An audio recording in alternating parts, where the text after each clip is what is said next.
Hoje o Senhor quer falar aos nossos corações. Aleluia. Fala comigo, fala, Senhor. Decidi te obedecer por amor. Eu preciso aprender o caminho do teu coração. Fala comigo como um pastor que conduz o seu rebanho. Então, gente, de saída, a família. Vocês estão vendo ali aquele com cara de lutador de jiu-jitsu, é o Ciro Daniel, meu caçula, Claudinha Maria, o Lucas Davi, que está barbudo ali, mas você vai encontrá-lo ali fora, sem barba, está ali cuidando dos CDs, DVDs e livros, Rubem Amara e Jeremias Júnior. Como alguns sabem, estou casado há 9 anos, e já tenho essa multidão de filhos, louvado seja Deus. Maior recorde, glória a Jesus. Fiquei viúvo depois de 17 anos, 6 meses e uns dias, vivendo com uma moça maravilhosa chamada Ana Maria. Fundamos junto o Desperta Débora. E depois em que tudo parecia ter acabado, quando Ana veio a falecer de câncer, e o Ciro Daniel, com 9 anos, dormíamos os 4 assim, deitados no chão. Orei por eles, o Ciro me abraçou e disse assim: meu pai, o que vai virar minha vida? O que vai ser do menino que tem 9 anos e não tem mais mãe? O que Jesus está pensando sobre esse menino? Será que Jesus está pensando em mim, meu pai? Naquela noite eu chorei muito, pedi a Jesus para ele me sarar, porque eu precisava, eu não podia perder o pai e a mãe juntos. E eu falei com o Senhor que se ele se alegrasse, eu precisava sarar e ele precisava me dar uma família de novo. Mas eu não queria uma mulher para cuidar dos meus filhos. Eu queria uma mulher para amar, mas eu não tinha a menor esperança que ia gostar de alguém. Eram dias de muitas lágrimas e de muita saudade. Mas Deus, como nós ouvimos do nosso pastor Marcelo, Deus está nos esperando no amanhã. Ele já chegou lá. Já está lá, preparou tudo, está nos esperando. Quando a gente chegar lá, aliás, ele já está no depois de amanhã. E o Senhor, na sua graça, restaurou a nossa sorte. Aleluia, louvado seja o Senhor. Para você que sofre uma dor que parece incurável, acredite, Ele cura. Para você, pastor, esposa de pastor, família pastoral que foi ferida pela igreja, creia, Deus arranca esse espinho de dentro da alma da gente. Claudinha não pôde vir, vamos viajar dentro de 2 semanas para uma viagem para fora do Brasil, então ela disse: não dá para mim sair, ficar 4 dias fora e depois sair de novo. Se lembrar, ore por nós. O nosso mais velho, Jerezão, está 1 ano e meio, quase que a gente não vê, quis ir para um projeto na Austrália, está por lá, a gente só vê na internet de vez em quando. Vamos andar mais. Uma foto da nossa 8ª igreja presbiteriana de Belo Horizonte, presta atenção, hein? Se você for a Belo Horizonte e não for a 8ª igreja, você perdeu a metade da viagem. E um dia desse eu dei o maior fora, rapaz. Estava pregando num congresso em Brasília, para um encontro de pastores também, e líderes. Nós éramos mais ou menos uns 5.000 obreiros, e pastor Márcio Valadão também ia pregar. Só que eu distraidamente não vi que ele estava lá no púlpito. Eu falei assim: Belo Horizonte não tem só Lagoinha não, viu, gente? Belo Horizonte tem a 8ª. Quando eu olhei o pastor Márcio rindo para mim, eu falei: mas a Lagoinha é boa também, viu? Pastor Márcio Valadão, tesouro, viu? Tesouro, uma bênção ter aquele homem na nossa cidade. Uma bênção, louvado seja Deus. E nossa igreja, quando crescer, ela pretende ser, pode entrar aí, meu filho. Anda comigo. Quem que está me ajudando aí? Tem ninguém não? Ô Santo Varão, põe alguém lá para mim então, para operar o PowerPoint. O irmão saiu lá, o Sustância. Está voltando. Giovanni, acho que vou pedir você para ir lá, Giovanni. Isso, meu filho, só isso.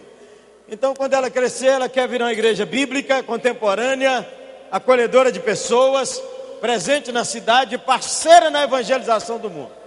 Essa é a visão da 8ª igreja. Todo mundo prega a Bíblia em Belo Horizonte, mas para nós é ponto de honra. Você quiser ouvir palavra bíblica, vai na 8ª igreja. Não é só nós que pregamos não, mas nós temos que pregar, é bíblica. Ela é contemporânea. Nós vamos mudar quantas vezes for preciso o jeito de fazer as coisas para alcançar o cara que está do outro lado da rua e que não entra na igreja por causa da placa. Nenhum incrédulo entra em igreja por causa de placa. Placa em nome de igreja é conversa para dentro. Maior briga na igreja para ver qual é o nome. Esses dias, uma igreja que nós ajudamos a mentorear, o pastor chegou e disse: eu vim aqui para o senhor me ajudar. Muito bem, qual é o nome de sua igreja? Igreja Pentecostal Cajado de Fogo. Sustância. Entendeu? Falei: de onde veio esse nome, irmão? Ele disse: nós estávamos orando e minha mulher viu um cajado queimando na minha mão. Aí nós achamos o nome da igreja. Pô. Eu falei: nós aqui somos menos espirituais. Aqui nós é por número. 1, 2, 3, 4, 5, 6, 8. Tá bom, chegou. É a 8ª, gente, porque até a 10ª igreja em Belo Horizonte é IPB, Igreja Presbiteriana do Brasil. Até a 10ª é por número. Nós vamos estar acolhendo pessoas na cidade. Tem um lugar para a sua família, tem um lugar para você se você quiser andar com Deus. É uma igreja presente na cidade. Nós vamos participar da vida da cidade. Época de calamidade, nós vamos ajudar quem estiver fazendo bem para a cidade, mesmo que não creia igual nós cremos. E nós temos a responsabilidade de evangelizar o mundo, e nós sabemos que nós não vamos fazer sozinhos, então nós temos que ajudar quem está fazendo. Então nós já juntamos uma batista, uma nazareno e uma metodista e uma presbiteriana para construir um templo da Assembleia de Deus. Nós já reunimos uns assembleanos, uns presbiterianos e um cajado de fogo para mandar oferta para os presbiterianos que perderam as coisas no enchente. Então nós vamos ajudar. Nós já juntamos, deu esses dias, você já ouviu falar numa cidade chamada Ramada. Ramada é uma cidade no sertão da Paraíba, que os padres dominam. E aí um sujeito tinha um lote para vender e ofereceu ao pastor, líder da Juvep, que tinha 2 mulheres trabalhando nessa cidade. O padre tinha proibido o povo de receber qualquer crente dentro de casa. Então os crentes faziam o culto no passeio, porque o cara cedeu o passeio. Aí o cara falou o seguinte: estou precisando de vender um terreno. E ofereceu para o pastor. Ele disse: é R$4.000, 4.500. Sexta-feira, ele falou: te dou até segunda para resolver isso. O padre soube, chegou lá e ofereceu R$12.000 para não vender para os crentes. O homem disse assim: eu sou de palavra, se segunda-feira o pastor não comprar, eu vendo para você. O pastor lá, desesperado, não sabia o que fazer, lembrou de mim, que privilégio que Deus me deu, e me mandou um e-mail, disse: pastor Jeremias, me desculpe, mandei um e-mail para o senhor, porque é o seguinte, a história é essa. Eu falei com ele assim, escrevi de volta: arruma R$1.000, que a 8ª no mínimo dá 1.000, e fala com o cara para esperar até terça. Mandei um e-mail para um amigo de uma batista, mandei outro e-mail para outro amigo de outra denominação, e falei: você dá 1.000, você dá 1.000, e em 10 minutos nós compramos um negócio. Ele deu 1.000, outro deu 1.000, eu dei 1.000, e o outro que soube falou: você não me chamou, eu dou 2.000 para começar a construção. Parceiro na evangelização do mundo. Vamos andar? Mais perto do microfone. Obrigado. Ali depois você tem mais de 30 temas de CD sobre vários assuntos: teologia, família, evangelização, consolo, encorajamento, liderança pastoral. Vou mandar mais? Também tem vários DVDs. Pode ir mais, filho? Esse livro, depois eu falo dele, que eu escrevi, quando as coisas vão de mal a pior. O que a gente faz? Alguém já leu esse livro aqui? Levanta a mão, só para eu saber, assim, ó. Pronto, 2, 3. Muito obrigado, hein? Podia levantar mais aí, para me dar uma força. Você sabe, ó. Não li não, mas vou ler, pastor Jeremias. Pois não? Irmãos, todo lugar que eu vou, eu levo literatura. São 3 motivos. Primeiro, é que o cidadão escuta uma mensagem e queria aprender mais. Então ele tem ferramenta. Segundo, você anota o sermão, você lembra pelo menos uns 30%. Eu estou com o esboço do Santo Varão todo, bonitinho assim, ó. Fiz umas anotações minhas na redor e já vou pregar a sustância. Que coisa boa, rapaz. Coisa boa dessa. Isso é igual receita. Já teve receita, não? Como uma coisa gostosa, você fala, cara, me dá receita. E faz na sua casa. É o que eu vou fazer. Fazer lá em casa. E a outra coisa é porque eu tenho uns projetos missionários para pastor pobre. E gente que eu preciso ajudar, igual esse cara de Ramada. Então eu trouxe uns livros aí que eu vou falando deles aí na estrada. Um deles é esse, Liderança com Propósito, Igreja 20 por 20. Vamos mandar mais aí, depois eu falo dessas coisas. Vamos, meu filho. Os desafios do ministério vitorioso. Então vamos combinar aqui. Tem alguém aflito aí com o jogo do Internacional? Levanta a mão. Não, irmão, fala sério, só para mim saber se eu prego 2 horas ou se eu prego 20 minutos.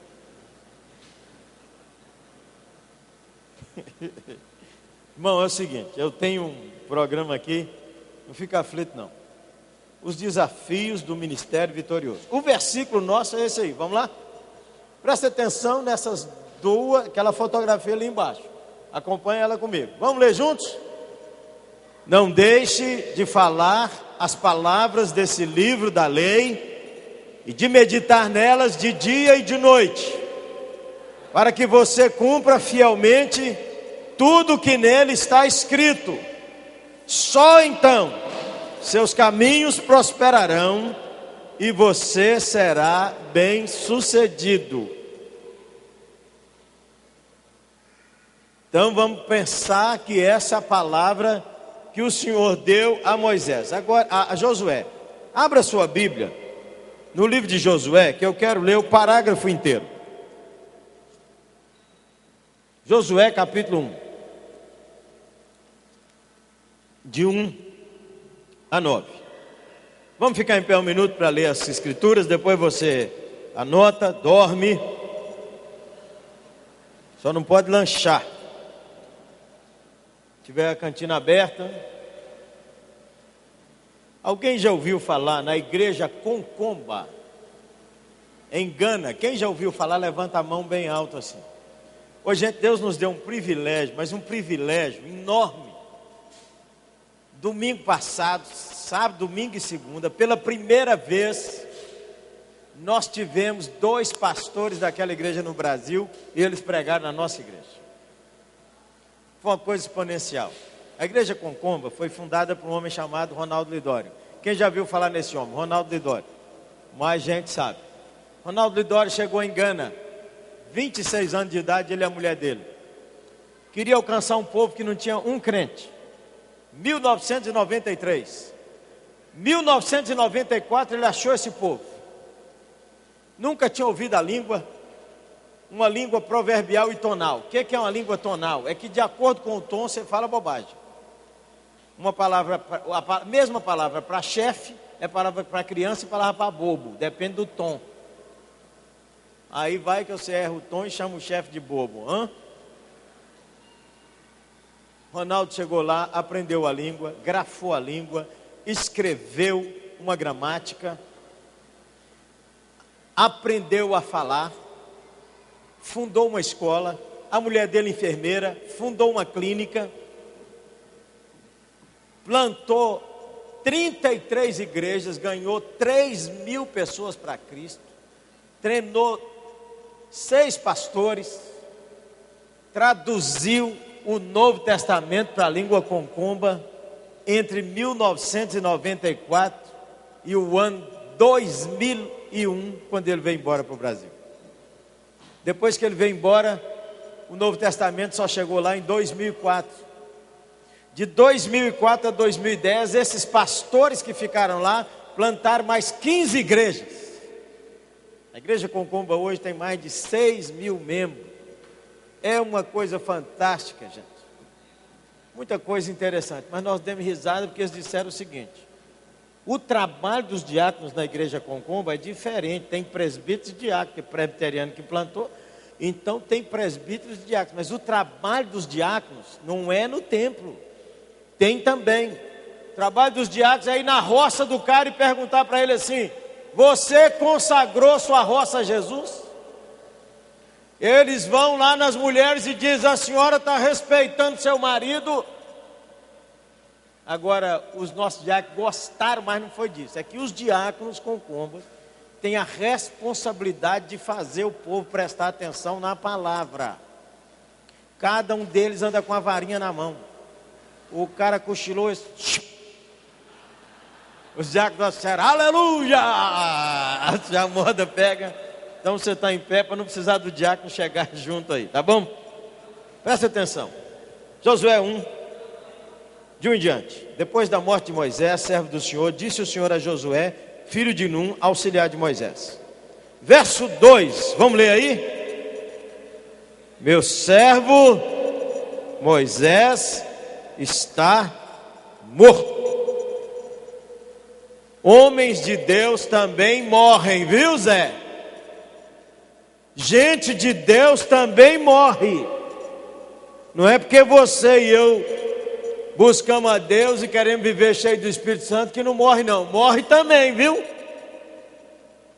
Então você vigia a sua saúde, viu bem? E os olhos também. Bora. Agora, pois, disse o Senhor a Josué: você e todo esse povo, dispõe-te, atravessa esse Jordão e entra na cidade que estou para dar aos israelitas, na terra, como prometi a Moisés, todo lugar onde pisar os seus pés eu daria a vocês. Seu território se estenderá do deserto ao Líbano, do grande rio Eufrates, toda a terra dos hititas até o mar grande, no oeste. Ninguém poderá resistir a você todos os dias de tua vida. Assim como estive com Moisés, estarei com você. Nunca o deixarei, nunca o abandonarei. Seja forte e corajoso, porque você conduzirá esse povo para herdar a terra que prometi sob juramento aos seus antepassados. Somente seja forte e muito corajoso. Tenha cuidado de obedecer a toda a lei que o meu servo Moisés lhe ordenou. Não te desvies, nem para a direita, nem para a esquerda, para que você seja bem sucedido por onde quer que andar. Como lemos, não deixe de falar das palavras desse livro todos os dias da tua vida. Antes meditas nela dia e noite, para que você cumpra fielmente tudo que está escrito. Só então os teus caminhos prosperarão, você será bem sucedido. Não fui eu que lhe ordenei? Seja forte e corajoso, não apavore, não desanime, pois o Senhor seu Deus estará com você por onde você andar. Amém? Vamos sentar, vamos acelerar.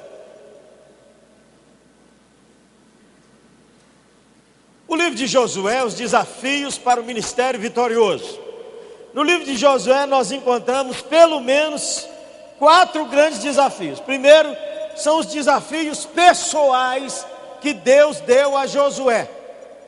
Essa agenda nós vamos tentar caminhar nessas 3 palestras que eu tenho com os irmãos. Quais são os ministérios, os desafios pessoais que Josué tinha e que eu e você temos? Um deles é não desanimar. Deus insistiu com Josué: você não pode desanimar, você não pode desanimar, não pode desanimar. Como os pregadores modernos gostam de falar, Belisca seu irmão e fala com ele aí: você não pode desanimar, miserável. Você não pode desanimar. Fala com ele: você não pode desanimar. Você não pode desanimar, rapaz. Ele tem desafios congregacionais.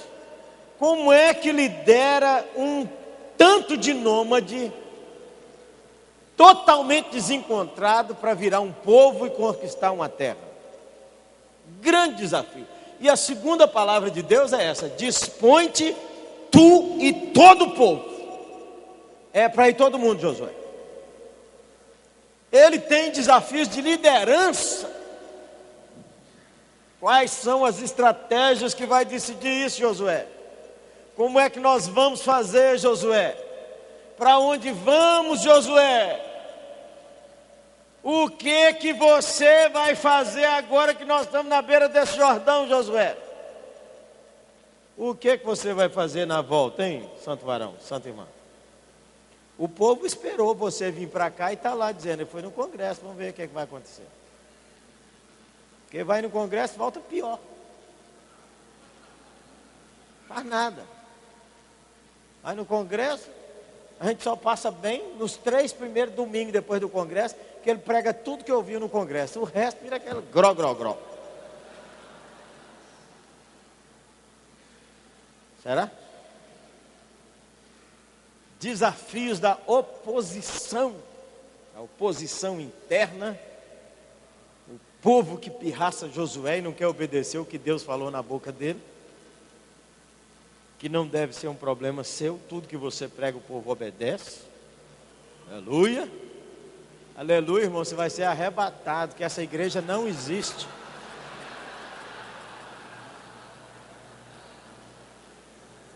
De vez em quando tem uma turma que fala assim: nós temos que voltar à igreja primitiva. Quem já ouviu isso, levanta a mão. Já ouviu, nós temos que voltar à igreja primitiva. Um dia desse, numa conferência, o cara falou assim: pastor Jeremias, nós devemos voltar à igreja primitiva. E eu quero que o senhor fale sobre isso.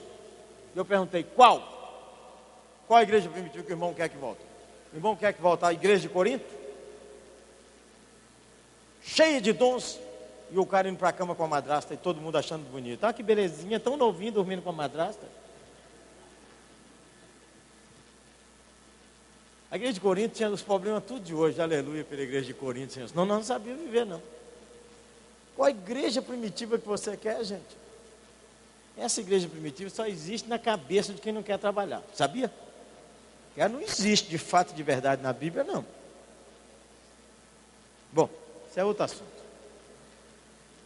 E aí ele tem a missão, que é conquistar, distribuir a terra, unir a nação e manter a nação com Deus. Que desafio, hein, Josué? E o pior é o seguinte, que quando termina, lá no capítulo 13 de Josué, diz assim: era Josué velho, ainda tinha muita terra para conquistar.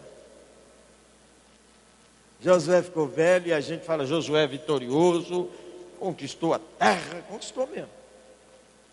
Então vamos ver aí agora, outra conversa agora. Vamos lá.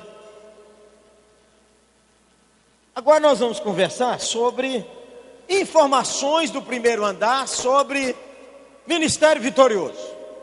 O primeiro andar é aqui, viu, gente? O segundo andar é onde o Eterno vive. Então nós vamos olhar a conversa no primeiro andar. Como é que o povo no primeiro andar conversa que a gente é bem sucedido? Tem muita coisa boa, só não podemos viver enganado. Uma das últimas palavras do nosso pastor, no final da sua mensagem, pastor Marcelo, foi: devemos fazer o nosso melhor. Plantar e regar. Como é que nós plantamos e regamos para ver como é que tem o ministério vitorioso? Ao mesmo tempo que o primeiro andar faz suas análises. Então vamos andar. Quem já ouviu essa bonitona? Jabulani. A mais famosa bola de todos os tempos. Por causa, a Jabulani é a única bola comprometida com a missão de fazer gol. Ela enganou os goleiros, ela endoidou todo mundo. A Jabulani entrava no gol quando ninguém acreditava que ela ia entrar no gol. A Jabulani, para mim, é a marca do compromisso com a missão. Faz gol, mesmo o cara não querendo, ela entra no gol.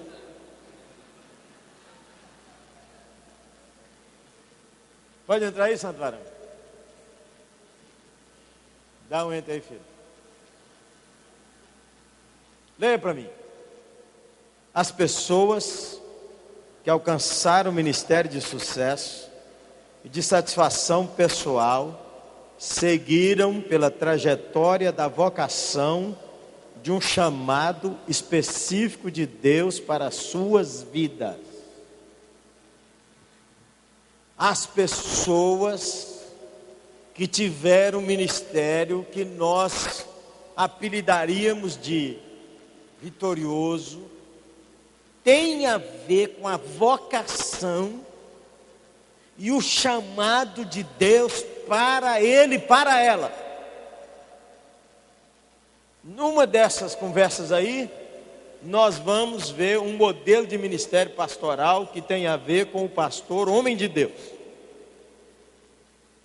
E aí, o que é que tem isso na sua alma? É o chamado que sustenta você o dia que todo mundo te abandona. Então alguns de nós não fomos chamados, fomos empurrados. E outros foram cuspidos no ministério.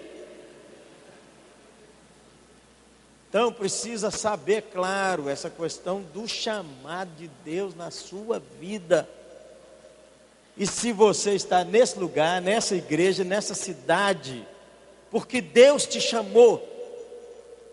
E se Deus te chamou, você não pode viver aí sem gostar desse lugar. Ninguém frutifica quando não ama, apaixonadamente. Se você está numa igreja esperando só o convite para ir embora, para ir embora, para ir embora, para ir embora, para ir embora, para ir embora, para as coisas para ir embora, para ir embora, para ir embora, então precisa perguntar a Deus se tem um chamado mesmo ou não. Vamos andar mais. Olha lá. Pode entrar, meu santo varão. Leia comigo. Essas pessoas não estacionaram diante de um mundo em constante transformação, nem se limitaram aos seus dons e habilidades, mas aprenderam mais e desenvolveram continuamente novas aptidões. Vamos parar ali para meditar um pouquinho. O cara teve uma ideia nova. Uma ideia nova. Você tem que orar, pedir a Deus uma ideia nova quando você for pregar e ver aquele seu rebanho. Quando você andar na sua cidade. Quando você estiver andando naquela cidade, a gente canta uma música aqui assim: abre os olhos do meu coração, eu quero ver. Eu quero ver. Então, essas pessoas não estacionaram diante de um mundo em constante transformação. Não adianta. Qual é um dos problemas que nós temos hoje, como pregadores e pastores? É que nós metemos o pau na internet. Falamos contra os Orkut, os MSNs, os celulares que estão na mão dos adolescentes. E aí nós perdemos uma geração, porque a internet veio para ficar, e o celular também, e a nova geração vive lá. Então quando nós metemos o pau na internet, a meninada toda fica surda, que nós tiramos eles do jogo. O mau uso da internet é igual ao mau uso de comida. Pastores estão ficando diabéticos por mau uso do seu corpo. Eu tive uma esteatose hepática, nem sabia que esse trem existe, tem algum médico aqui não é? Que é gordura no fígado. Eu consultei um médico e ele disse assim: 90% da população tem isso e não sabe, pastor Jeremias, especialmente quem tem sobrepeso. Tudo bem. Mas Fui na minha cardiologista. Ela disse assim: o desenho do fígado do senhor não está bom. Eu já estava aí com 101 quilos. 1,77 m. Aí eu telefonei, ela disse: o senhor devia procurar uma especialista, uma hepatologista. Liguei para minha secretária e falei: minha filha, procure aí para mim em Belo Horizonte o melhor médico nessa área. Do meu convênio, é claro. Ela ligou e falou: pastor Jeremias, eu tenho boa notícia e uma notícia ruim para o senhor. Fala as duas. Ela disse: tem uns 5 médicos hepatologistas em Belo Horizonte. Mas todos eles que eu pergunto, quem é a referência em Belo Horizonte, todo mundo disse uma determinada doutora. Mas ela não atende o convênio do senhor e a consulta é 500 pila.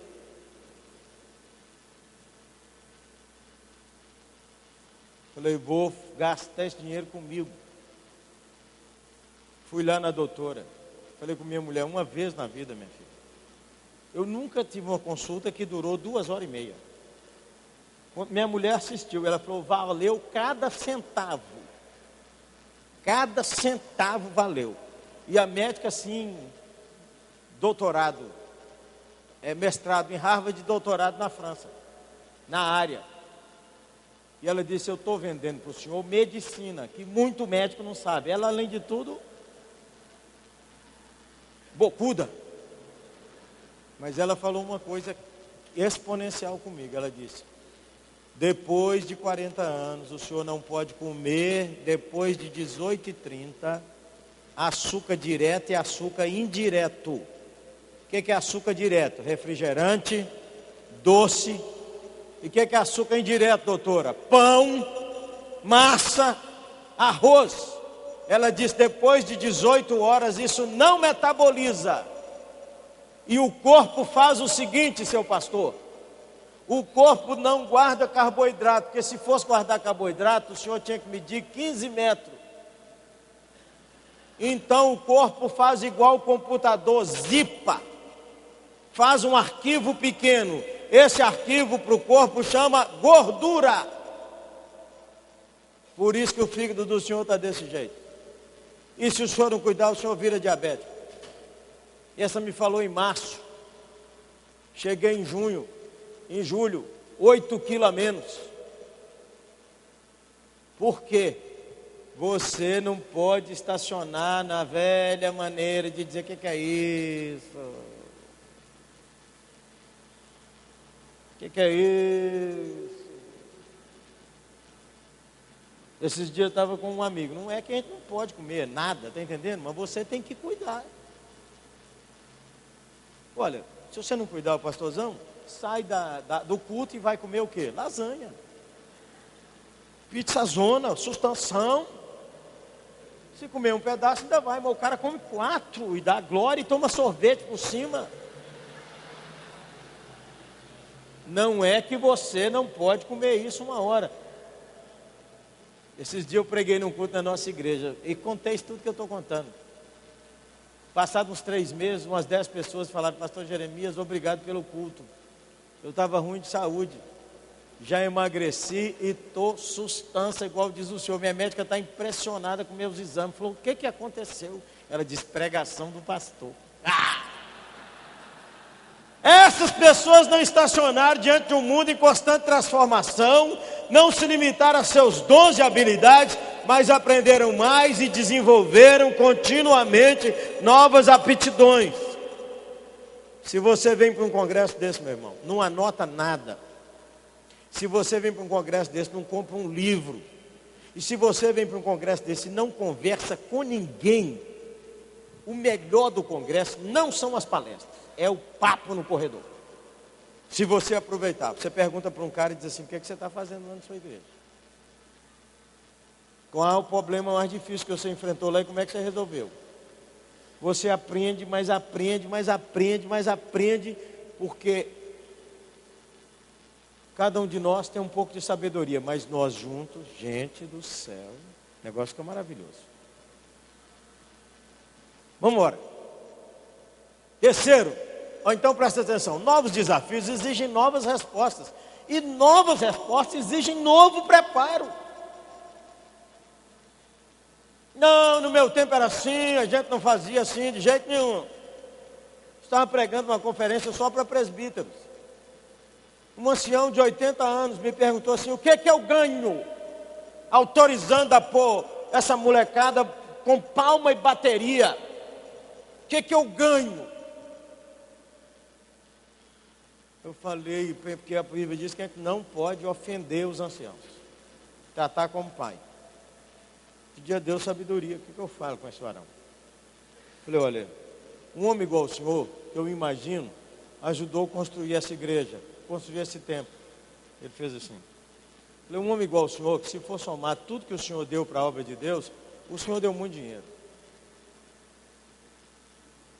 Então, possivelmente, o senhor não tenha mais o tanto de anos de vida que o senhor já viveu até hoje. Vai viver até 160 anos. Possivelmente, a energia do senhor tende a diminuir à medida que os anos passam. E um homem apaixonado com a igreja, igual o senhor foi, e apaixonado com o evangelho, possivelmente, sua maior alegria é ver que o seu neto, de 15, 16 anos, estaria com o mesmo amor pela igreja que envolveu o senhor a vida inteira. Mas ele gosta de outra música, ele gosta de outro instrumento, mas está nas mãos do senhor autorizar. Ele começou a chorar e disse: o senhor tem razão, meu neto está fora da igreja, por dureza minha. O que eu ganho é que à medida em que eu cresço, e à medida que eu me desenvolvo, eu vou ajudando a nova geração a ir para frente. Cada novo líder quer escrever seu nome na história do jeito dele. Romper antigas marcas, uma nova realidade exige uma nova estratégia. É nosso dever aprender com o passado, viver o presente com discernimento e planejar o futuro com fé e sabedoria. Primeiro andar. Vamos andar mais? Comunidade. Peregrinando juntos com o propósito missional. Pode entrar, filho. Vamos ler juntos? Todas elas enfrentaram voltas e reviravoltas em seu ministério, mas mantiveram o foco, renovando as forças em Deus, se reinventando a cada dia, agregando colaboradores fiéis e talentosos, com novas estratégias e atitudes em direção ao propósito de suas vocações.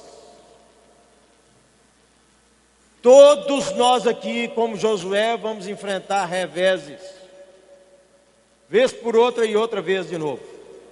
Vamos ter reviravolta no nosso ministério. Porque, gente, os crentes adoecem rápido demais. Não é não? Estava tudo bem semana passada, segunda-feira estão tudo problemático. O povo que pulou e deu glória domingo, você não reconhece segunda. Você não reconhece no estacionamento da igreja. Você não reconhece quando chega no púlpito para pedir uma oração. Todas essas pessoas que tiveram ministério frutífero enfrentaram voltas e reviravoltas em seu ministério, mas mantiveram o foco na missão, o foco no eterno, renovando sua força no Senhor. O que mais? Reinventando a cada dia. Cada dia. Eu estou há 26 anos na 8ª igreja. Cada ano que começa, eu chego lá com a paixão de quem está começando esse ano. Esse ano, estou começando aqui de novo. Esse é meu primeiro ano. E é mesmo, é o primeiro ano. Porque o ontem já foi. Outra coisa, irmão, agregando novos colaboradores fiéis e talentosos. Não tenha medo de chamar gente que é melhor que você em alguma área. Não tenha medo, rapaz. É só líder fraco, aspas, que tem medo de ter um cara bom do lado dele. E quando o cara é bom e o cara é fraco, ele começa a matar o líder. Eu recomendo, se tiver aí, que você escute ou veja a mensagem que eu preguei, o fracasso de Geazi. O fracasso de Geazi. É meu DVD que mais vende para a liderança. O fracasso de Geazi. Geazi tinha tudo para dar certo e não deu. Tudo. Estava perto de Eliseu, discípulo de Elias, Eliseu discipulando ele. E Eliseu ainda deu uma chance, o miserável, de arrepender, ele não arrependeu. De onde vem, Geazi? Fui roubar o dinheiro do Ciro. E o dinheiro está aqui, me perdoa, meu senhor. Está perdoado. Não fui em lugar nenhum. Ficou leproso. Mentiu. Pastores mentirosos. Com novas estratégias de atitude. Vamos andar mais? Na vida, os problemas, desafios e fracassos são inevitáveis. Pode pôr tudo, filhão. Obrigado. 90% dos que fracassam não são de fato pessoas derrotadas. Eles simplesmente desistem. Se nós tivermos tempo, nós vamos conversar sobre levantar recursos. Como é que a gente levanta recursos numa igreja pobre? Ninguém dá dinheiro porque a igreja está precisando de dinheiro. O povo só dá dinheiro se inspirado por uma coisa maior do que ele, do que o dinheiro. O problema é que quando nós pedimos dinheiro. Nós não pedimos para ele investir na missão, no sonho de Deus e não mentir. Porque se você pede dinheiro para comprar o púlpito, você não pode gastar o dinheiro do púlpito comprando livro. O problema que Deus não honra o cara é esse, é que o cara pede dinheiro para uma coisa e gasta no outro canto. O sucesso das pessoas é muito mais fruto de suas atitudes do que o resultado das circunstâncias. Nenhuma sociedade desenvolveu homens valentes em tempo de paz. Nenhuma. As situações difíceis parecem servir de instrumento para despertar grandes líderes e grandes mudanças. Eu tenho horror desse tipo de pastor que fica falando assim: ah, pastor Jeremias, é mais fácil lá em Belo Horizonte do que lá para mim. Só precisa saber a luta que eu estou passando. É muita luta, pastor. É muita luta. Muita luta. Muito difícil, reverendo. É porque o senhor não conhece minha cidade. Se eu conhecesse minha cidade, aquilo é luta demais. Vai embora de lá, meu irmão. Não é a cidade que tem que mudar. Você está lá para mudar essa cidade. É para isso que Deus te mandou lá. Mas tem que começar mudando você. Recomendo para você que está desse jeito, ou que conhece alguém, esse livro que me ajudou quando eu estava viúvo. Reconstrua a sua vida. Eu já preguei todos esses títulos na 8ª dos capítulos. Olha para você ver, só para você sentir o substância. Eu preguei para mim, para eu mesmo. O problema aqui é o óculos. Pastor Maurílio, eu paro na hora. A hora que der uma hora eu falo, acabou, viu gente? Aceite aquilo que você não pode mudar. Segundo, pare de fazer o jogo da culpa. Terceiro, faça a maravilhosa descoberta de quem é você no plano de Deus. Você, parar de comparar com os outros. Bata a porta na cara da autopiedade. Ah, pastor Jeremias, só dirigir igrejinha.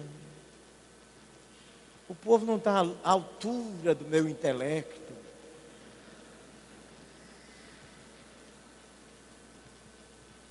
O povo não acompanha meu raciocínio. É porque você é incompetente, cara. Se você fosse competente, o cara competente ensina crianças. E quem ensina crianças, ensina quem tem pós-doutorado. Esse é o segredo do negócio. Vamos embora mais. Essa aqui eu sei de cor. Aplique o bálsamo da cura nas suas feridas emocionais. Essa eu preguei no meu próprio coração. Agora essa aqui, gente, eu sei de cor esse capítulo. Escolha e cultive uma atitude positiva. Ame novamente, mas dessa vez com mais intensidade. Eu li, reli, orei, até Deus abrir meu coração. Deixe suas falhas para trás e siga para frente. Ó, esse título aqui, eu já preguei umas 6 vezes na nossa igreja. Sonhe um novo sonho. Sonhe um novo sonho, 8ª igreja. Se você não pôr essa igreja para sonhar, eles não vão sonhar, gente. O cara faz uma reunião de liderança, você já sabe como é que é a reunião de liderança. Sabe como é que funciona, não sabe? Reunir os líderes. Meu irmão, o senhor tem ideia? Não, pastor. O senhor tem?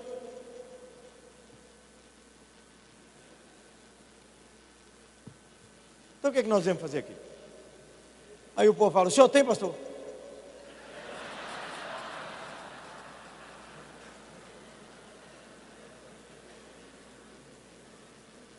Recomendo que você compre e leia. Junto com ele você leia mais 2. Uma igreja bem sucedida, sei de cor. E uma liderança com propósito. Não é aquele livro do Rick Warren, não. Multiplique sua influência, seja um líder de líder. O problema, gente, com literatura para pastor é o seguinte. O cara lê um livro uma vez e acha que ele entendeu. Esses 3 livros eu deixei na cabeceira da minha cama 6 meses. Lia neles todo dia. Todo dia. E alguns capítulos eu li em voz alta, até o negócio entrar dentro da gente. Virar uma segunda natureza. Até para dar aviso o cara ensina. Dá um aviso direito. Pastor mata o povo dando aviso. O cara não sabe dar um aviso. Haverá um congresso de adolescentes da nossa igreja na próxima semana. Porque os adolescentes estão dando muito trabalho, viu, meus irmãos? Vê se manda essa molecada da sua casa para lá, porque ninguém está aguentando esse povo aqui na igreja, não.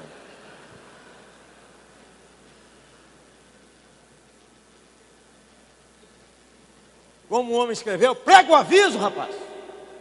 Prega o aviso. Dá o aviso diferente. Atenção, garotada adolescente aí, ó. O acampamento é de 12 a 16. Desce todo mundo e vem aqui na frente.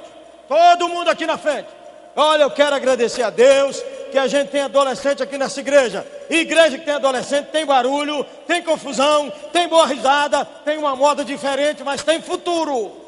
Porque vocês serão cheios do Espírito Santo e os novos pastores dessa igreja vai sair dessa galera. E as mulheres de oração mais poderosas, estou olhando para ela de roupa curta, aleluia! Nós vamos ter o retiro de adolescente, eu quero que todo mundo vá. Quem não tem dinheiro para ir, aí levanta a mão. Aí levantaram a mão os 10 meninos. Eu falei, esses 2 aqui eu pago. Tem 8 sem ninguém pagar. Quem paga? Um levanta a mão, outro levanta a mão, outro levanta a mão. Então vocês tudo vão e acabou. Agora vamos orar. Eu quero pedir os pais e as mães que saem daí, os tios, e abraçam os meninos. E vamos orar e pedir a Jesus para derramar fogo neles. Haverá o retiro de adolescentes dentro de 2 semanas. Está dado o aviso. Você dá um aviso, cara. A primeira fase do sucesso é essa, a fase da adequação. A segunda fase é a fase da aceleração. E a terceira fase é a fase da prosperidade. Olha o que ele virou.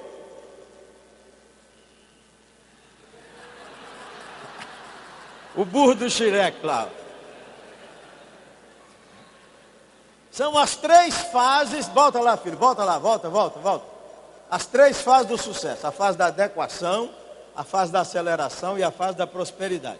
É o primeiro andar, gente. Primeiro andar, Apolo plantou, Paulo plantou, Apolo regou. É o primeiro andar, como é que eu planto, como é que eu rego. Quem é que dá o crescimento? E deixa ele dar do jeito que ele quiser, tá bom? Benção. Porque de vez em quando nós cobiçamos o crescimento do outro. Senhor, aquele cara é mais incompetente do que eu. Ele está colhendo a 30 por 1, só estou colhendo a 2. Já fez uma oração assim? Claro que nunca fez, mas falou no seu coração. Você olha para o seu colega de ministério, o outro pastor da cidade, o cara nem teologia tem, fala errado. Olha como é que está aquele tanto de gente lá, Senhor. É possível, Deus? O cara não sabe teologia nem nada. Uma vez eu perguntei isso, quase fui expulso da sala de aula. Meu professor de teologia sabe que nós os presbiterianos cremos na doutrina da predestinação e da eleição. O professor dando uma aula maravilhosa de teologia, eu levantei a mão. Estudantada é perigosa, gente, em qualquer curso, até seminário. Levantei a mão e falei, pastor, o senhor está dando uma aula sobre os eleitos. O senhor queria me responder uma pergunta? Por que é que nós, os presbiterianos, é que cremos na eleição e os eleitos estão tudo na Assembleia de Deus? Falou, Jeremias,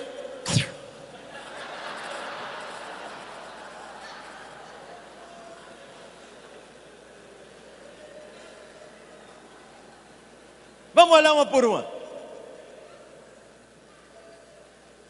A fase da adequação, presta atenção você aqui agora. É quando você faz a descoberta. Quais são suas paixões? Quais são suas aptidões e começa a formar o seu caráter. Até hoje alguns pastores não sabem o que é que faz ele mover da cama e dormir tarde. O que apaixona você? Eu ri demais, porque eu estava num congresso de pastores na igreja do Nazareno. E nós devíamos ter lá uns 800 líderes. E uma senhora, tia da esposa do pastor Guiar, meu grande amigo, estava lá. Aí nós estávamos na mesa conversando. O pastor Jeremias veio apresentar para ela. Ele é o pregador de hoje. Aí ela perguntou assim, no que ele é bom? Aí o cara, antes de eu abrir a boca, no que você é bom? Ela me perguntou, antes de eu abrir a boca, o cara que estava perto falou assim, o pastor Jeremias é bom em tudo. O pastor Jeremias faz isso, o pastor Jeremias. O cara começou a falar um punhado de coisa. Aí ela, calmamente, terminou de comer o docinho dela e falou assim, pedreiro que faz de tudo não é bom.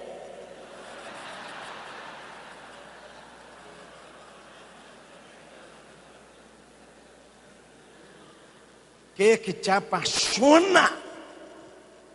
E agora essa fase é a fase de você dar os fundamentos do seu caráter. Você não mente, você não critica. Na mesa da sua casa não se fala mal de ninguém.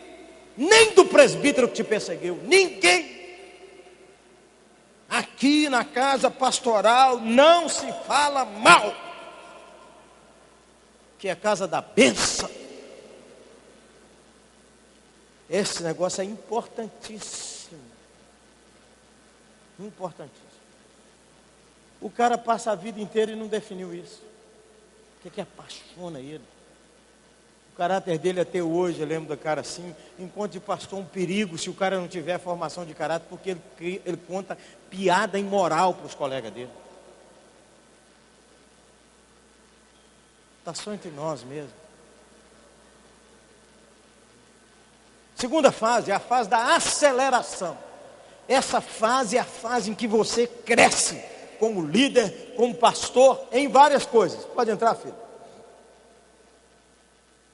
É o que alguém chamou do PRP, processo de rejuvenescimento progressivo.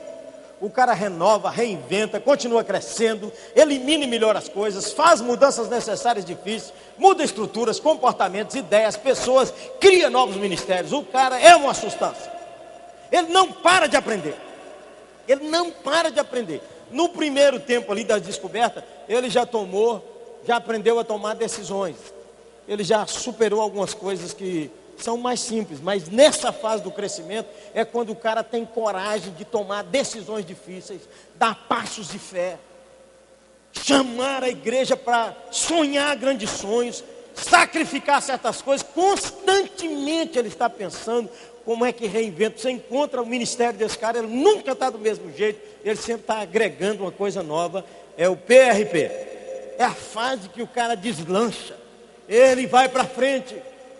Os colegas dele vão ficando para trás. Foram os mesmos colegas de seminário, foram os mesmos colegas que começaram a igreja, é a mesma turma na cidade, e de repente não sabe por que o cara virou isso. Paulo plantou e Apolo regou. Como é que nós estamos regando? Vamos lá, meu santo varão. E depois vem a fase da prosperidade. Primeiro andar, não esqueça. É a fase da colheita. É quando agora o reconhecimento dos iguais, a liderança da pessoa, ela tem mais alcance e ganha mais visibilidade. O ministério é múltiplo. Ele apenas não tem uma liderança na igreja dele, ele passou a ter uma liderança maior. É fruto de muitos anos fazendo tudo aquilo ali, presta atenção. Não acontece. Você pode olhar isso na vida. O sujeito vê uma família bem estruturada e fala assim: você deu sorte demais, hein? como uma mulher apaixonada. Que coisa maravilhosa. Como é que você conseguiu uma mulher apaixonada por você assim? Deu sorte. Não é sorte, companheiro, é investimento. Um dia desse uma mulher me ensinou um negócio sem eu saber. Ela disse: pastor Jeremias, eu quero lá em casa romantismo básico. Nunca tinha ouvido esse conceito. Romantismo básico. Falei: o que é isso, minha filha? Pegar na minha mão. Romantismo básico. Não pega mais na minha mão. Dá um passeio comigo de mão dada. Nem que seja do quarto na cozinha. Uma florzinha de vez em quando. Pode ser essas violetinhas mesmo, não tem problema não. Romantismo básico, pastor Jeremias. Abrir a porta do carro para mim. Puxar a cadeira para eu sentar. Quando eu levantar a xícara para ele pôr um café, ele não me entrega a garrafa.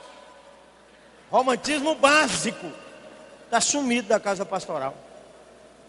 Tem um livro ali que vale a pena os casais. Chama O Beijo de 10 Segundos. O beijo de 10 segundos. A ideia é da escritora, a descrição é minha. Então ela diz assim: você precisa voltar a dar o beijo de 10 segundos. Eu estava lendo assim na entrada da oitava, ali no hall, e uns 4 homens ali, as mulheres dele passeando. Ali tinha uns com mulher e outros sem mulher. Eu falei: vem cá, vocês 5 aí, vem cá. Deixa eu contar um negócio para você. Quando a gente chama só os homens, a orelha das mulheres, ó. Mulher fora daqui, ó. Falei: ó, estou lendo um negócio aqui, eu quero chamar todo mundo para praticar. Depois de um tempo, casais não beijam, eles dão bicocas. Você está beijando um pedaço de isopor.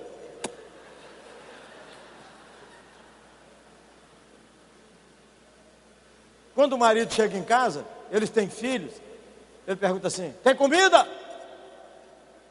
E quando tem filho, ele diz: e os meninos? Ele não pergunta por ela. E quando ela chega primeiro do trabalho e o homem entra atrasado, ela esqueceu de comprar o pão. O homem pisa em casa, ela fala: sai, busca o pão. Parece que está expulsando o demônio. Sai! Falei: é o seguinte, o beijo de 10 segundos. Nós vamos chegar em casa hoje e vamos atrasar todo mundo intencionalmente. E quando a gente chegar aqui, ela fala: sai, você pula nela. Você gruda ela e dá um beijo nela e conta escondido, 10 segundos.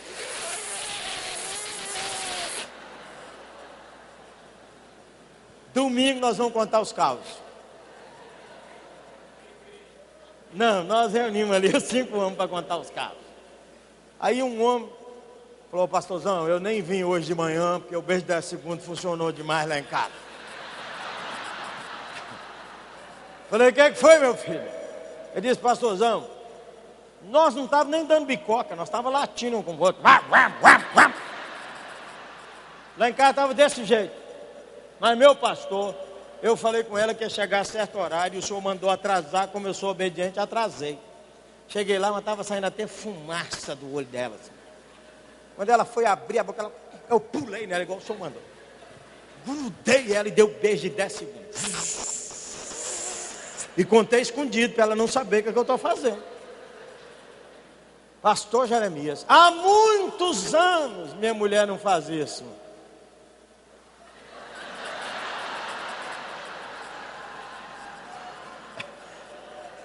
Meu pastor, quando eu fui entrar, ela me grudou e eu contei 40 segundos.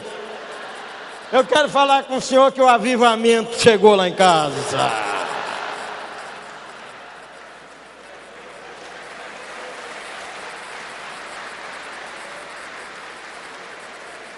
Colheita é fruto de investimento de muitos anos. É inegável que para o cara chegar à colheita, ele deu oportunidade a outros, formou equipes, desenvolveu líderes, abriu caminho para novos líderes, não atrapalhou a estrada de ninguém.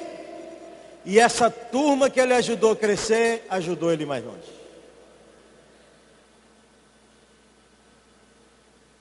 Vamos andar.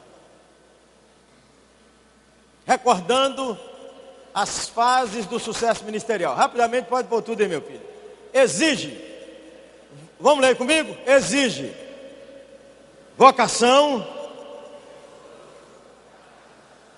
motivação, experiência, sacrifício e tempo. Não tem jeito, rapaz. O cara quer começar o ministério dele e já quer ter 3 secretários. Um rapaz começou um ministério numa igreja com 50 membros. Falei, meu filho, como é que você está trabalhando pastoralmente? Disse, não, eu atendo toda terça e quinta-feira. Falei, de que hora? Eu atendo terça de manhã, de 9 às 11h30, e atendo quinta de 2h30, 5h30. Falei, meu filho, quantas pessoas você visitou? Ele falou, pastor Jeremias, estou fazendo um plano, eu acho que até o final do semestre vou conseguir visitar todo mundo. Falei, meu filho, você é preguiçoso, você não gosta de trabalhar. Uma igreja que tem 50 membros, se você for guerreiro, você visita num dia, e não em 6 meses. Porque 50 membros, se cada família tiver 4 pessoas, não dá 15 casas. Começa cedo, 6 horas da manhã, fala com quem estiver saindo, eu vou lá tomar um café com você. 7 horas da manhã, passa na casa de outra pessoa. 8 horas da manhã, vai no hospital. 9 horas, abre a empresa do cara. Fala com a sua mulher que você não vem comer em casa hoje. Faz uma coisa que surpreenda essa igreja. Uma igreja que tem 50 membros, o cara põe placa, aconselhamento pastoral, tem que ir atrás do povo. Isso é preguiça, cara. Fica na internet demais. Demais. Então precisa sacrifício. Precisa sacrifício. Um sermão igual esse que nós ouvimos do Santo Varão. Ele pregou que hora? Ele estudou que hora? Não, ele estava ali, ó. Lá, enquanto depois da janta, ele sentou lá e... Que é isso? Eu era pastor jovem. Solteiro ainda, 23 anos. Ficava na porta, como era costume, hoje não dá mais, como era costume dos presbiterianos, cumprimentando o povo. Passou um pedreiro, pegou minha mão e passou a mão dele na minha, a mão dele com cada calo. Minha mão, 23 anos, fina. Ele rasga minha mão, passa na mão dele em cima. Ele falou, sente a mão do trabalhador aqui, reverendo. O senhor vê como é que é a mão do trabalhador, o senhor vê como é que é. Aí eu falei com ele, o senhor abre minha cabeça e passa a mão no meu cérebro, tem mais calo do que na sua mão.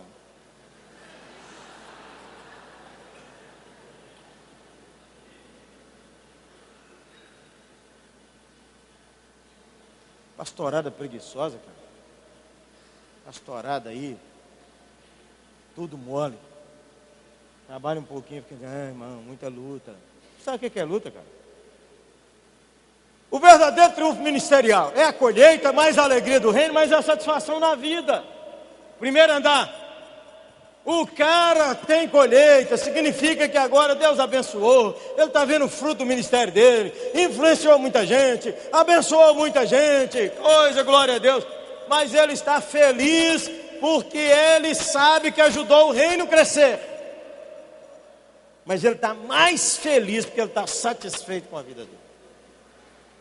O cara pode ter colheita, ajudou o reino a crescer, mas ele está infeliz.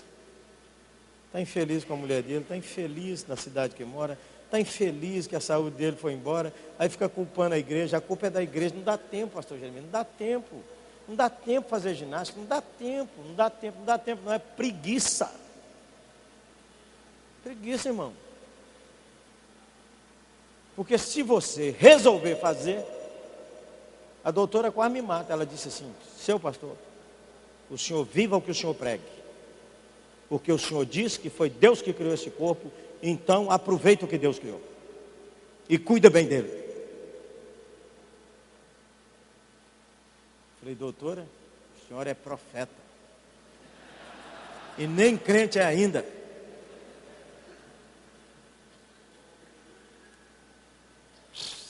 Ô gente, eu não posso encerrar daquele jeito ali não. Vocês aguentam aí mais 5 minutos. Quem aguenta mais 5 diz eu aguento. Quem não aguenta diz tchau. Pode ir. Vamos embora. Mas o cara chegou no topo. E agora? Quando ele chegou lá em cima nessa colheita inteira. E agora? 2 coisas. Primeiro, manter o coração humilde. É Deus quem dá o crescimento. É Deus quem deu o crescimento. Foi o Senhor que deixou você colher 100 por 1. Foi o Senhor. Mantenha um coração humilde.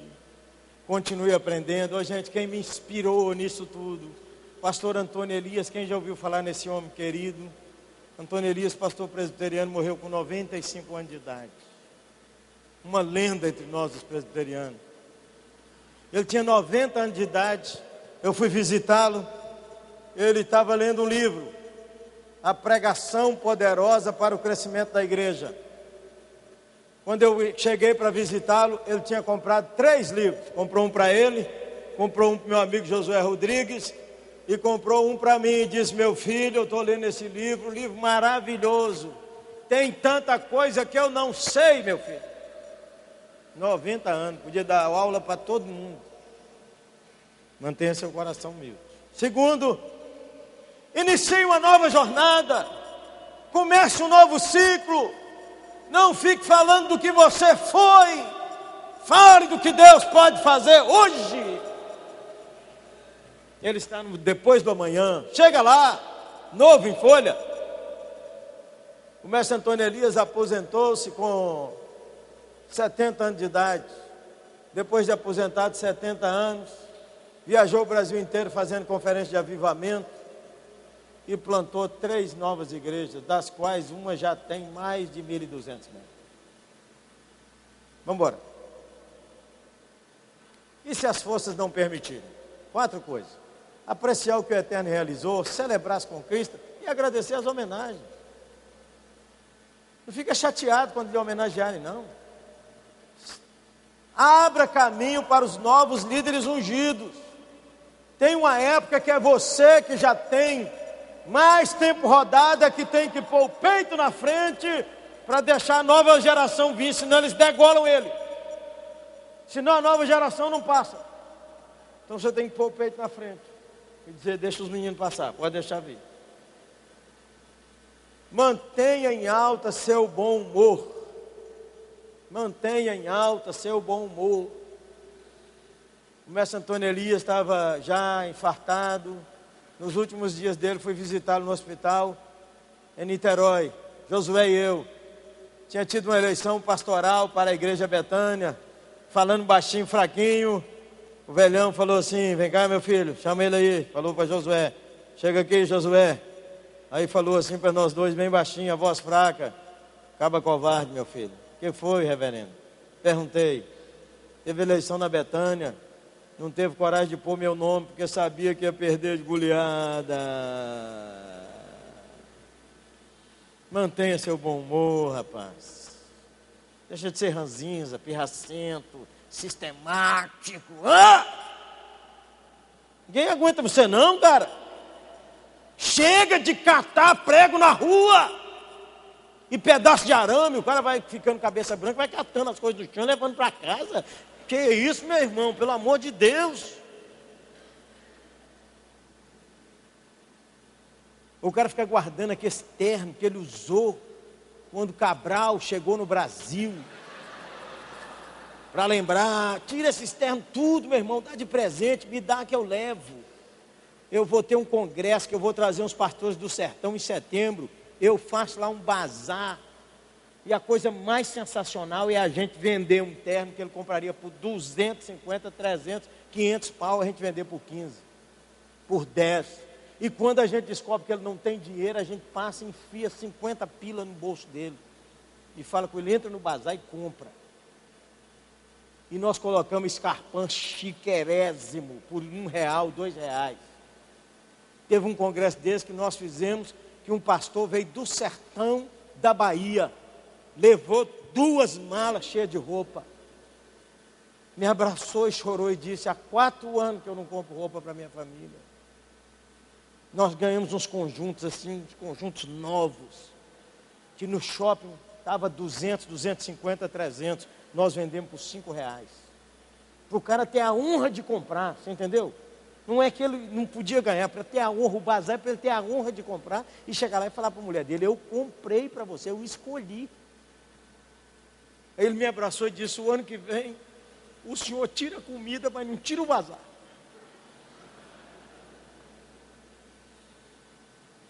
Aprenda humildemente, ore e ame apaixonadamente a igreja. Depois que a gente fica mais velho, você sabe que a poeira do tempo encobre nossas realizações. São outros agora que são lembrados. A gente fica amargurado e dizendo: quando eu estava é que era bom. Ame a igreja apaixonadamente. Deixa o menino novo celebrar, rapaz. Deixa um legado. E chegou a hora de ir embora. É hora de partir alegremente. Porque nossa cidade não é essa. Nossa cidade é a Nova Jerusalém. Nós recebemos esses pastores da África, gente, que comem 1 vez por dia, 2 vezes no máximo, comem inhame, a única coisa que eles comem, inhame, que é o que a cultura deles produz. Eles fazem, as mulheres pisam esse inhame cozido, fazem uma bolinha deles, eles vão trabalhar 4 horas da manhã, volta 11 horas, trabalhar na roça, come aquilo e espera até o fim do dia para comer de novo. Há 5 anos atrás é que eles conheceram o que é açúcar. E eles comem aquilo com pimenta. É a mulher que planta a pimenta, enquanto o homem planta o inhame. O inhame, a terra, só dá de 8 em 8 anos. Nós juntamos aí uma parceria que nós gastamos quase R$20 mil para trazer esse povo de Gana aqui. Ninguém dessa tribo tinha documento. São os 2 primeiros. O governo brasileiro, para dar o visto para eles, nós tivemos que orar, pedir ajuda em Brasília, porque o governo brasileiro não queria dar, e nem o povo de Gana queria dar o passaporte para eles. Chegaram no Brasil,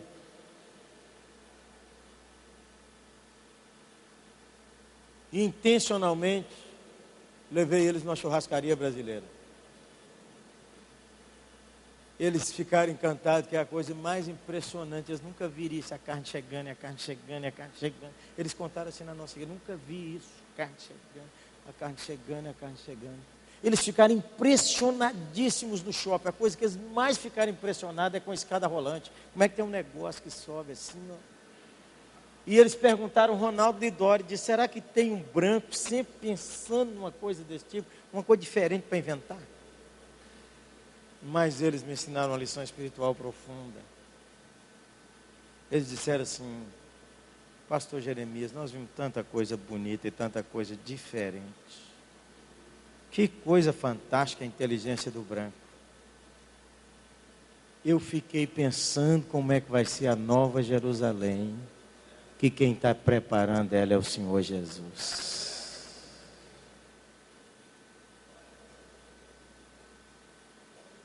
E para concluir, pode andar, meu filho. Sabendo que sucesso quem decide é o segundo andar e não o primeiro. Vamos lá? Vamos ler juntos. Portanto, que todos nos considerem como servos de Cristo, encarregados dos mistérios de Deus. O que se requer desses encarregados é que sejam fiéis. Portanto, nada julguem antes da hora devida. Esperem até que o Senhor venha. Ele trará à luz o que está oculto nas trevas e manifestará as intenções do coração. Nesta ocasião, cada um receberá a aprovação do Senhor. Presta atenção. São 3 fases do chamado sucesso: a fase da descoberta, a fase do crescimento e a fase da colheita.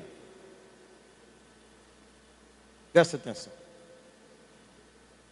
Só que, volta antes, filho, volta antes.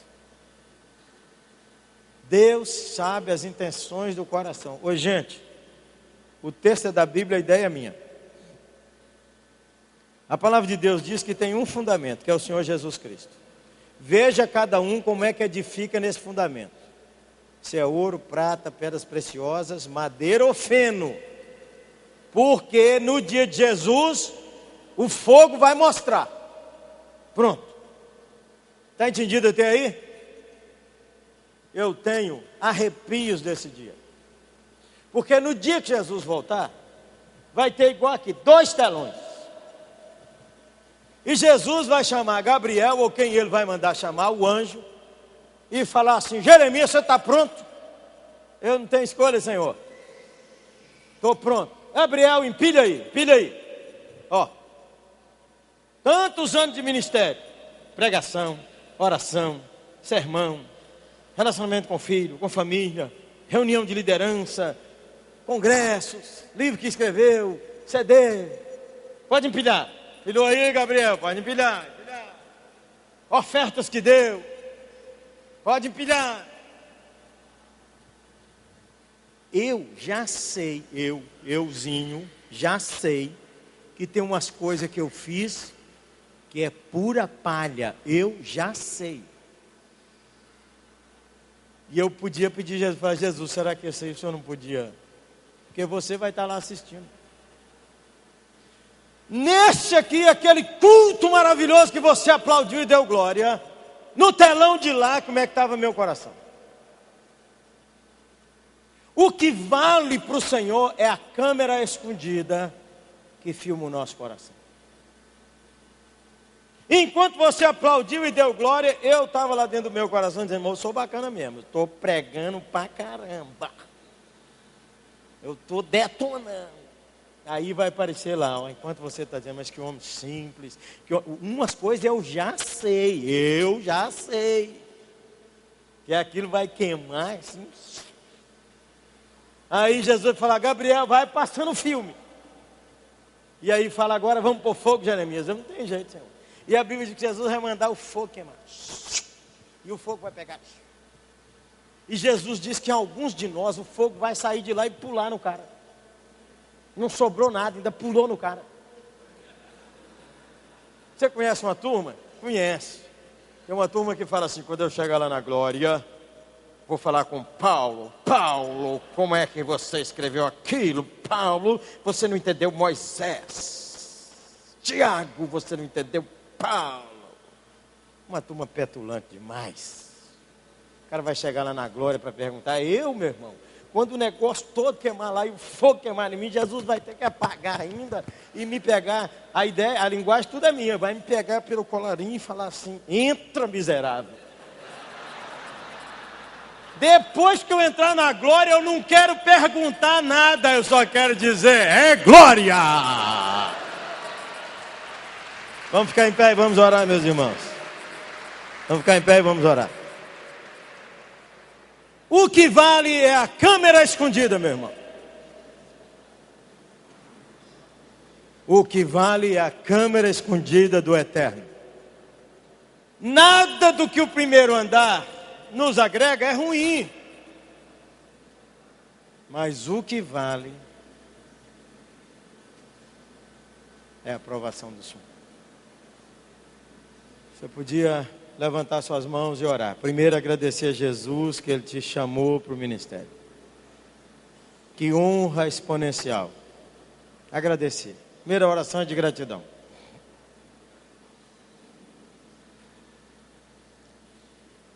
Segunda oração é de confissão. Pedir a Jesus que lave seu coração de toda murmuração, de ter amaldiçoado o povo dele, ter reclamado da cidade, ficar sempre com seus olhos no outro lugar, esquecendo de perguntar a Ele o que é. E se você atrapalhou alguém crescer, pede ao Senhor perdão. Senhor Jesus, eu estou com meus irmãos. Tem muita coisa que eu tenho vergonha só de lembrar. E eu louvo o Senhor pelo sangue que vai me fazer entrar na glória, que me purificou de todos os pecados, passados, presentes e futuros. Senhor, me ajude a agradar o teu coração. Me ajude a desenvolver, como nós ouvimos hoje, do nosso pastor, o nosso melhor.